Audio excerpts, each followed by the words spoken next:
Hey guys, Ava here at Fasttunes, and today we're going to be installing our Impact Wiring Solutions ECU onto the motorcycle, getting it calibrated and ready for the dyno. We have Steve, Gougeon, and Ben Liska here for our class, so without further ado, let's just get started.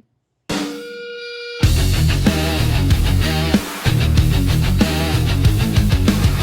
make horsepower, not excuses. Burn rubber, leave them toothless. Fasttunes where the legends are made. Dyno tested, our throne's been laid.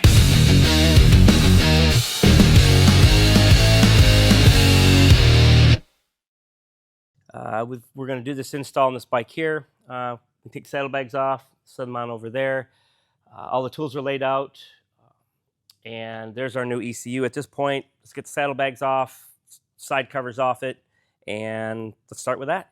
Once that's done, let's remove the main fuse, radio fuse, and the P&A fuse.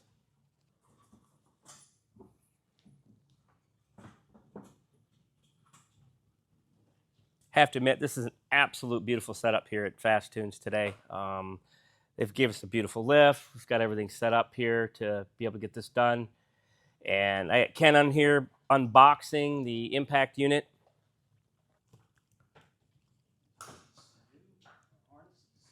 So I will make a note here. If you were absolutely working on it's a CVO bike and it would have an alarm system, we would first turn the key on, let the system fully boot before removal of the main 60. If you don't do that, you'll end up with an alarm that will be screaming at you. The reason that we have to remove these fuses before removal of the factory ECU is we do not want to lose navigation or the Wi-Fi function. It is very critical this is done at this point before anything else is disconnected. If you've got a bike that you haven't worked on before and it's new, I would power it up and I would verify that that customer in fact does have Wi-Fi and that his navigation is working. He may be unaware of it at that time and we don't want to overlook that. JJ, if you can go ahead and remove the factory ECU. He'll be lifting this out of the bottom of the carriage here. He'll be carefully unlatching it. And now that's removed. Removal of the seat would be helpful at this time as we're trying to reach up and maybe manipulating the wiring through the bottom. We have a very specific way that tends to work very well to not pinch the harness and it gets protected because we're going to slide it in through the back of the frame where a Gen 1 coil would have been. So if you take a look here, RD, would you grab the 1/2 inch? We're going to remove a bolt here, and I can't see it, another bolt over here. We're going to loosen this chassis up just a little bit so we can slide the harness for the impact through the hole here, and it will be tucked in neatly in this area right here. We've got RD loosening this tray up. If you hand that impact off to him, I'll take this. Here we go. I'll give this to Gary. All right, so the section there, this one's for the rear O2. This one will be for the front. We want to make sure that when we install this harness that we make sure we route it safely so it doesn't burn or get pinched against anything along the bottom of the bike. We have RD that's going to slide the harness. Once he pulls this back a little bit, he'll be able to, with just a little bit of work, he can get the harness to fit down in the bottom. And then on this side, Gary will be fishing the plug, but he'll fish this plug into here once RD pushes that harness in there. That way, everything is safely tucked away, and then we can secure the O2 harness down along the bottom of the frame. So he can pull that up in there. Then when RD fishes that one portion through there, he'll be able to plug it in. Keep in mind that we only use one side of the plug currently. If you have, like if you're running a flex fuel sensor, that's what the other plug would be used for at that time. This bike does not have a flex fuel sensor, so we're only going to use one side of it. So while RD is finishing that, there is going to be a point here where we need to make sure as we're sliding this into place and it gets attached. We want to make sure that we don't fully engage it at this time. You'll slide that in partially, you'll push it all the way in, you'll start to close the cam lock, stop about halfway, and as he slips it into the carriage, you'll notice right here, and he tucks that up in there, you want to make sure that that clears that tab so we don't bind up on that.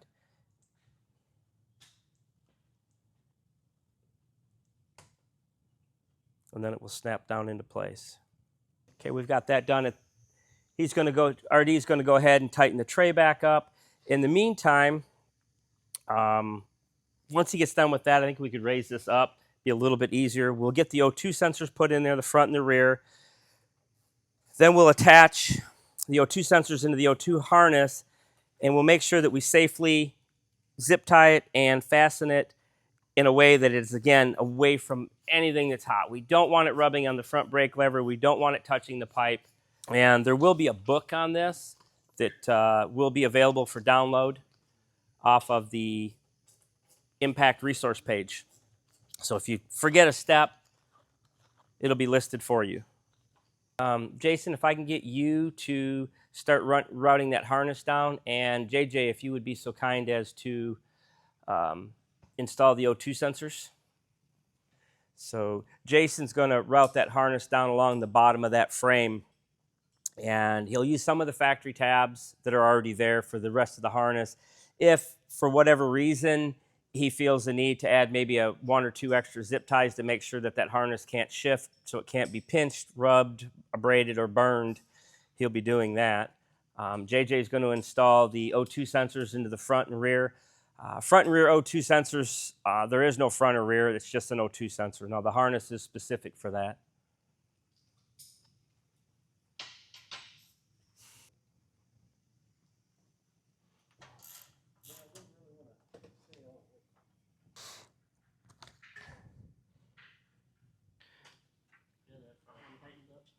JJ just finishing up the installation of the O2 sensor. Jason's making sure that we have the harness in the proper location. And this is it's extremely important, people, because if it's not in the right place and you short the harness out, we won't be able to get O2 readings, and that's not what we need.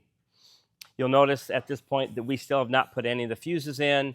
So we're going to double check this routing here. Again, it's very important that we keep this harness away, and we're going to tuck it up in here.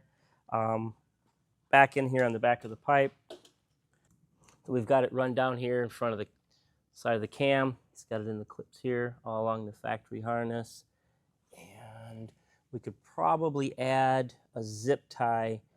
Yeah, we could add a zip tie here, Jason, and one more here to keep it, again, secure against the back of that harness.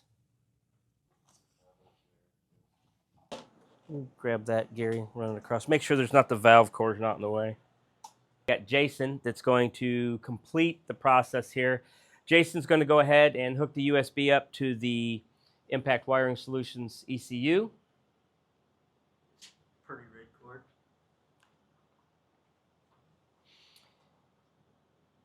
At this point, he's going to open the Tuner Studio program.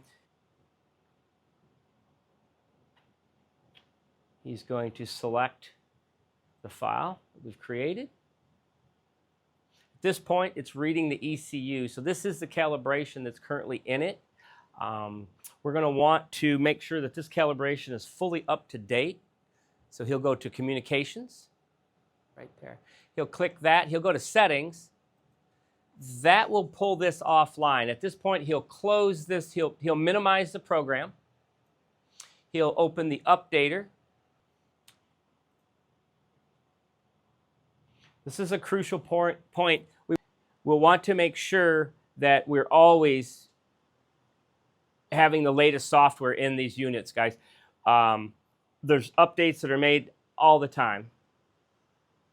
Once this is fully green, all we'll have to do is close it out at that given point. All right, so now that Jason's got this fully updated, we're going to go ahead and close the updater out. And Jason will reopen Tuner Studio.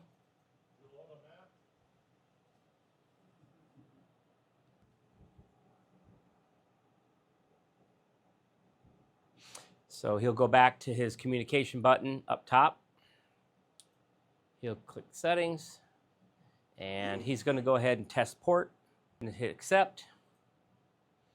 Now at this point, we are seeing that we need to update the ECU definition. So he'll go ahead and accept that.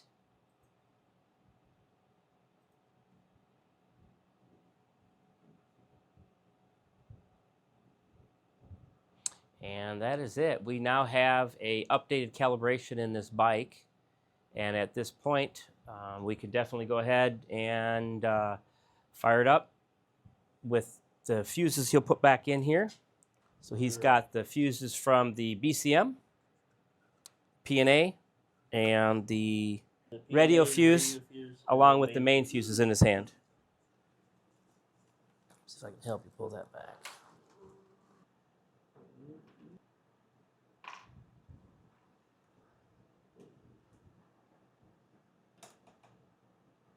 Cap back on that.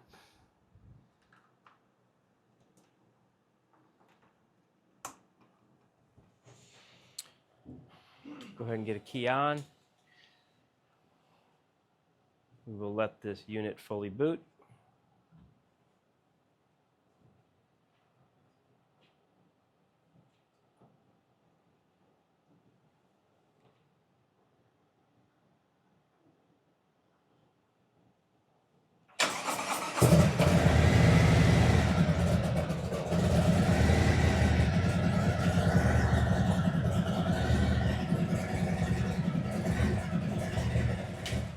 So our base map is in, bike fires up and runs. From here, we will start tuning the motorcycle.